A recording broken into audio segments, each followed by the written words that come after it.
ఒకసారి మా bureau chief Gopi దగ్గరికి వెళ్దాము. గోపి దీని గురించి ఎందుకంటే గత వారం రోజుల నుంచి మనతో పాటు దీని మీద రెగ్యులర్గా ఫాలోఅప్ చేస్తున్నారు గోపి. ముఖ్యంగా చూస్తే మాత్రం అయితే ఆ సీఎండీని కలిసే ప్రయత్నం చేస్తున్నారు. ఇవాళ ఏదో ప్రెస్ నోట్ ఏదో రిలీజ్ చేస్తాము అన్నారు. ఏంటి గోపి, ఇవాళనే ప్రెస్ నోట్ రిలీజ్ అయిందా? మనకేమైనా సమాచారం ఇస్తున్నారా, లేకపోతే సమాధానం ఇస్తున్నారా, లేకపోతే మరొకసారి మళ్ళీ బుకాయించేస్తున్నారా? సార్ ముందుగా గుడ్ ఈవినింగ్. ఎందుకంటే గత 3-4 రోజుల నుంచి కూడా మీరు కావచ్చు, లేదంటే బీఆర్కే న్యూస్ ప్రయత్నం ఒకటే, అది నా ప్రయత్నం కానీ, అదేవిధంగా మేనేజ్మెంట్ ప్రయత్నం. అంటే ఎందుకంటే ఇక్కడ దాదాపుగా 200 కోట్లు అంటే సహజంగా ఏదో ఒక అంటే అన్ని శాఖల్లో కూడా అవినీతి జరుగుతూ ఉంటుంది. అది అంటే ప్రతి ప్రభుత్వంలో కూడా జరుగుతూ ఉంటుంది. చిన్న చిన్నవి జరుగుతూ ఉంటాయి.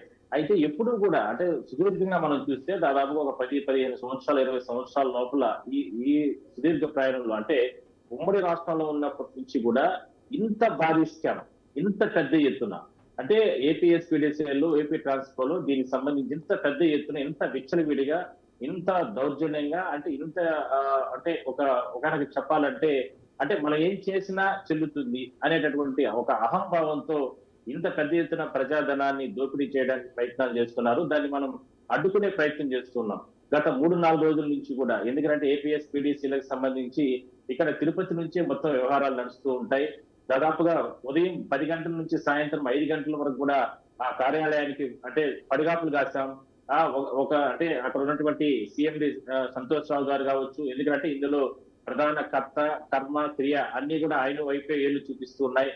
ఆయన కనుసన్నల్లోనే ఈ వ్యవహారాలన్నీ కూడా నడుస్తున్నాయంటూ కూడా పెద్ద ఎత్తున ఆరోపణలు వచ్చాయి. అదేవిధంగానే దానికి సంబంధించినటువంటి కొన్ని అంటే అనుమానాలు వచ్చే విధంగా కూడా కొన్ని వాస్తవాలన్నింటినీ కూడా మన దగ్గర ఉన్నాయి. వాటిని కూడా మనం అంటే ప్రసారాలు చేసే ప్రయత్నం చేశాం. ఏదో ఒక ప్రయత్నం చేసి ప్రజాధనం లూటీ కాకుండా ప్రయత్నం చేయాలనేదే మన తపన. కాబట్టి దీనికి సంబంధించి పూర్తి స్థాయిలో కూడా మనం చేస్తున్నటువంటి ప్రయత్నంలో భాగంగా ఎన్నో రకాల అవమానాలు, ఇబ్బందులు, అదేవిధంగానే ఆ కార్యాలయానికి వెళ్ళిన సందర్భంలో రకరకాల వేధింపులు అయినప్పటికీ కూడా మనం ఎక్కడ కూడా వెనకడుగు వేయలేదు. అయితే డెఫినెట్లీ ఇక్కడ గోపి, నేను నిజంగా మిమ్మల్ని అప్రిషియేట్ చేయాలి. ఎందుకంటే యూజువల్గా చాలామంది జర్నలిస్టులు మనం అబ్జర్వ్ చేశాము, సార్ వెళ్ళాం సార్, మేము ప్రయత్నించాము, మాకు కుదరలేదు, అంతకుమించి ఏం అవ్వదు అని చెప్పకుండా వాళ్ళు మనల్ని అవమానపరుస్తున్నా సరే, లోపల రానికుండా ఆపుతున్నా సరే, మీకున్న మీ సీనియారిటీతో లోపలికి వెళ్ళి వాళ్ళతో మాట్లాడే ప్రయత్నం చేయడం కానివ్వండి, వాళ్ళతో ఆ వివరణ తీసుకునే ప్రయత్నం చేయడం కానివ్వండి, ఖచ్చితంగా బీఆర్కే న్యూస్ తరఫున అంటే మీరు మా కొలీగ్గా, మా సిబ్బందిగా ఖచ్చితంగా నేను మిమ్మల్ని ఇక్కడ అప్రిషియేట్ చేయాల్సిన అవసరం అయితే మనకు కనిపిస్తుంది. ముఖ్యంగా చూస్తే మాత్రము సీఎండి తప్పించుకొని తిరుగుతున్నారు అన్నదైతే మనకు అర్థమవుతుంది. అయినా సరే ఆయన పట్టుకునే ఆ ప్రయత్నం మాత్రం ఎట్టి పరిస్థితుల్లో మనకు ఆగదు. అంతేకాకుండా సీఎండికి సంబంధించి ఇవాళ ఉదయం ఆ సంతోషం ఎవరికి, ఆయన ఇవ్వాలనుకుంటున్న సంతోషం ఎవరికి ఇవ్వాలనుకుంటున్నారు, ఆయన ఉండడం ద్వారా ఎవరికి సంతోషం కలుగుతుంది, ఎవరిని సంతోషపరచడానికి ఆయన మొత్తం ఇవన్నీ చేస్తున్నారని ఉదయం మనం ఒక స్టోరీ కూడా చేసాం. అది కూడా ఇప్పటికే ఆయనకు ఆ లింక్ వెళ్ళింది అని నాకు తెలిసింది. దానికి సంబంధించి కూడా ఆయన ఎందుకు బీఆర్కే చూసుకుని నా మీద అంత కోపము అనే విధంగా కూడా ఆయన మాట్లాడినట్టుగా తెలుస్తుంది. ఓవరాల్గా చూస్తే ఏంటి ఆయన ఉద్దేశం ఏంటి, ఎందుకు సమాధానం చెప్పడానికి ఆయన ముందుకు రావట్లేదు అంటారు? సార్ అంటే ఇక్కడ కోపం కాదు కానీ జరిగినటువంటి అంటే జరుగుతున్న దాన్ని ఏదో ఒక రకంగా అంటే కొద్ది రోజులు దీన్ని అంటే పోస్ట్పోన్ చేసుకుంటూ వస్తాయి. అంటే మనకున్నటువంటి సమాచారం ప్రకారం అంటే ఈ నెల 19వ తారీఖుని టెండర్లకు సంబంధించిన ప్రక్రియ అంతా కంప్లీట్ చేశారు కాబట్టి బిడ్లు అనేది అంటే ప్రాసెస్ ప్రకారం 20వ తారీఖున అంటే ఎవరికి ఆ 3 కంపెనీల్లో ఎవరికి కేటాయించాలనేది కూడా ఒక నిర్ణయం తీసేసుకున్నారు. అంటే ఈ విషయాన్ని మనం గతంలో కూడా మనం చెప్పాం, ఒకే కంపెనీకి ఇవ్వబోతున్నారు అంటూ కూడా. దాన్ని కూడా అంటే ఆపు పెట్టేసినట్టు తెలుస్తుంది. అంటే బయటకు రానియకుండా అంటే ఒక 6 రోజులు ఇది నేరుగా అంటే కంప్లీట్ చేయగలిగితే, కొద్ది రోజులు పోస్ట్ పోన్ చేయగలిగితే కదా దాని తర్వాత వీళ్ళందరూ మర్చిపోతారు. అంటే ఎవరైతే పోరాటం చేస్తున్నారో, ప్రయత్నం చేస్తున్నారో, ప్రజల డబ్బుని కాపాడే ప్రయత్నం చేస్తున్నారో, ఒక బీఆర్కే న్యూస్ ఛానల్ కావచ్చు, లేదంటే రిపోర్టర్స్ కావచ్చు, లేదంటే మీరు కావచ్చు, అందరూ కూడా దీన్ని మర్చిపోతారు. దాని తర్వాత మన వ్యవహారాలు మనం నడిపించుకోవచ్చిన ఉద్దేశంతో దీన్ని బహుశా పోస్ట్ పోన్ చేసినట్టు కూడా తెలుస్తుంది. అయితే ఇదంతా జరుగుతున్న విషయం ప్రతి ఒక్కటి కూడా వాళ్ళు చూస్తున్నారు, అబ్జర్వ్ చేస్తున్నారు. అయితే ఈ విషయంలో అంటే నిన్న వెళ్ళాం, ఇవాళ వెళ్ళాం.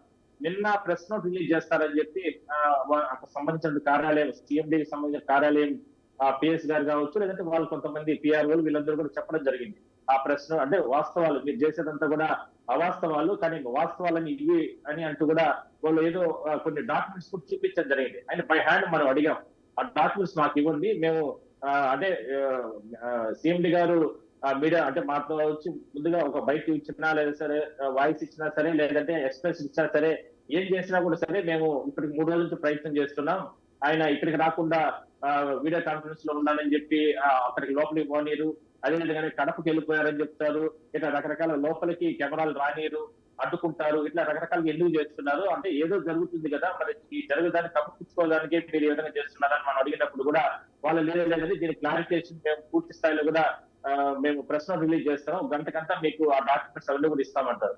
దాని తర్వాత లోపలికి అనుమతించలేదు, నిన్న లేదు ఇవాళ లేదు, కంప్లీట్ గా వాటన్నిటి కూడా ఆపివేయడం జరిగింది. అంటే ప్రెస్ నోట్ రిలీజ్ చేస్తానని చెప్పిన తర్వాత కూడా మళ్ళా కూడా దాన్ని ఆపివేసే ప్రయత్నం ఎందుకు చేశారు అంటే దాన్ని కూడా పోస్ట్పోన్ చేసుకునే స్థాయికి వచ్చారనేది ఇక్కడ ఇంకా అనుమానం అనేది కొంచెం కానీ అయితే ఇక్కడ ఒక పాయింట్ మనం మాట్లాడుకోవాలి గోపి.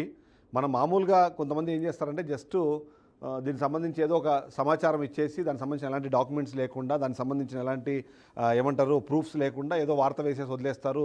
కాబట్టి బీఆర్కే న్యూస్ కూడా అలాంటిదని మేబీ ఆయన ఫీల్ అయి ఉండొచ్చు. కానీ ప్రతిరోజు మనం దీన్ని డీపర్గా డిగ్ చేస్తున్న కొద్దీ ఎలాంటి వివరాలు బయటకు వస్తున్నాయి, ఆ వివరాలు బయటకు వచ్చే క్రమంలో మనము వాళ్ళు ఎవరైతే టెండర్ వేసే 3 కంపెనీలు సన్షైన్ ఇన్ఫ్రా, క్రియేటివ్ టెక్నాలజీస్, అలాగే శ్రీ లక్ష్మీ నరసింహ కన్స్ట్రక్షన్స్, ఈ 3 కంపెనీలే ఉంటాయని ఇంత పర్ఫెక్ట్గా చెప్పగలుగుతున్నాము అంటేనే వాళ్ళకి ఇప్పటికే ఒక అంచనా వచ్చేసింది. పూర్తి స్థాయిలో మనం పర్ఫెక్ట్గా వర్కౌట్ చేస్తున్నాము, హోంవర్క్ చేస్తున్నాము, ఈ డీపర్ బాగా డిగ్ చేస్తున్నాము అన్నది అయిన తర్వాత కూడా ఇంకా తప్పించుకునే ప్రయత్నం. అంటే కేవలం మీరు అన్నట్టు ఒక 2-3 రోజులు అయిపోతే అందరూ మర్చిపోతారనే ఉద్దేశంలోకే వాళ్ళు వెళ్ళినట్టుగా అనుకోవాలంటారా?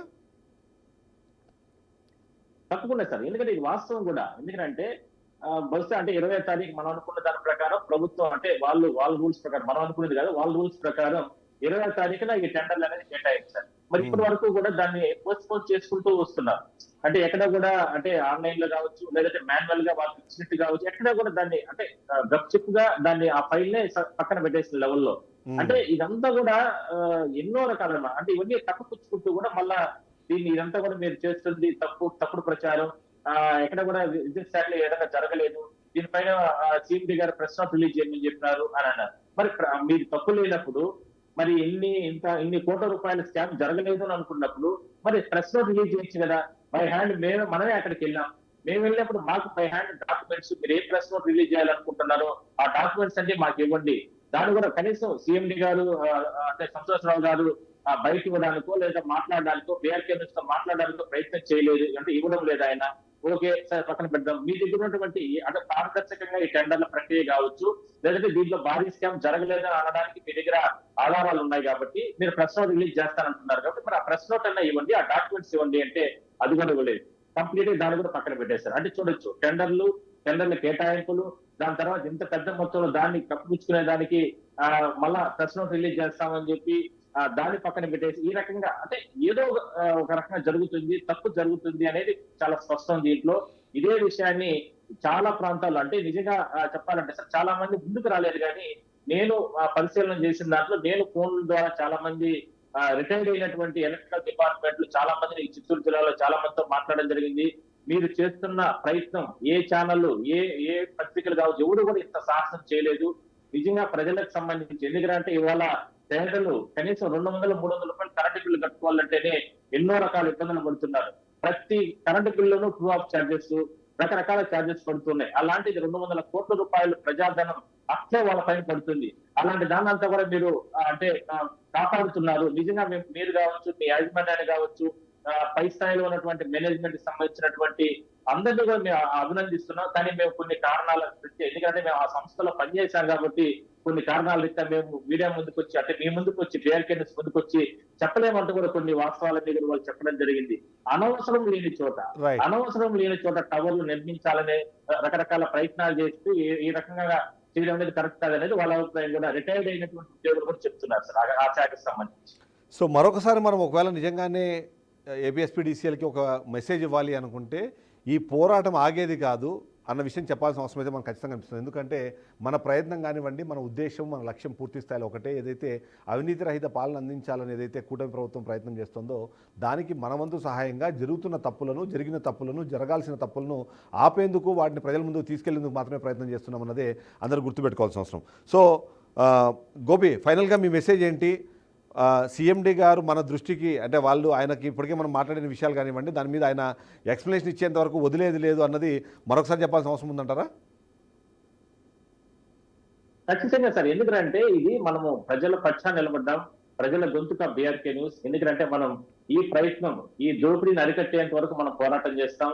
ఎవరైతే వాళ్ళు అంటే దీని వెనకాల ఉన్నటువంటి అంటే మీరు కూడా గతంలో మాట్లాడారు, ఎవరున్నారో కర్త కర్మ క్రియ ఆ ఒక్కరు కావచ్చు, వాళ్ళ వెనకాల ఉన్నటువంటి ఆ 10 మంది కావచ్చు, ఆ ముగ్గురు నలుగురు కావచ్చు, లేదంటే వాళ్ళు ఇవ్వాలనుకున్నటువంటి ఆ ఒక కంపెనీకి కావచ్చు, వాళ్ళకందరికీ ఒకటే హెచ్చరిక మనం చెప్పడం, ప్రజాధనాన్ని మనం కాపాడే ప్రయత్నం చేయబోతున్నాం, చేస్తాం కూడా. అది 2 రోజులు మీరు పోస్ట్పోన్ చేసుకున్నా, వారం రోజులు పోస్ట్పోన్ చేసుకున్నా, నెల రోజులు పోస్ట్పోన్ చేసుకున్నా, మనం కంటిన్యూగా మనం ప్రజల పక్షాన్ని నిలబడతాం, ప్రయత్నం చేస్తూనే ఉంటాం. ఎందుకంటే బీఆర్కే న్యూస్ అనేది ఇప్పటికే అంటే ప్రజల ఆదరణ పొందినటువంటి సంస్థ.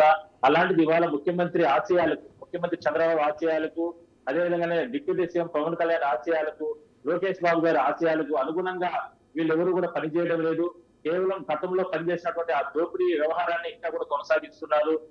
కాబట్టి మనం ఎట్టి పరిస్థితుల్లో కూడా దీన్ని ముందుకు తీసుకెళ్తాం. ఎందుకంటే ఏపీఎస్పీడీసీఎల్ దీనికి సంబంధించి స్కామ్ కి సంబంధించి విషయంలో కావచ్చు, దీనికి ఎట్టి పరిస్థితుల్లో కూడా వదిలే ప్రసక్తే లేదు. చూద్దాం మరి ఇంకా ఎన్ని రోజులు దీన్ని వాళ్ళు కంటిన్యూషన్ గా పోస్ట్పోన్ చేస్తారో మనం కూడా దాన్ని ఆపే ప్రయత్నం అంతా ఖచ్చితంగా మనం కొనసాగిస్తాం. Right, thank you Gopi. ఓవరాల్గా మనం ఇప్పటిదాకా మనం చూసాము, ఓవైపు టవర్లకు సంబంధించిన ఆ స్కామ్ని మనం బయట పెట్టాము.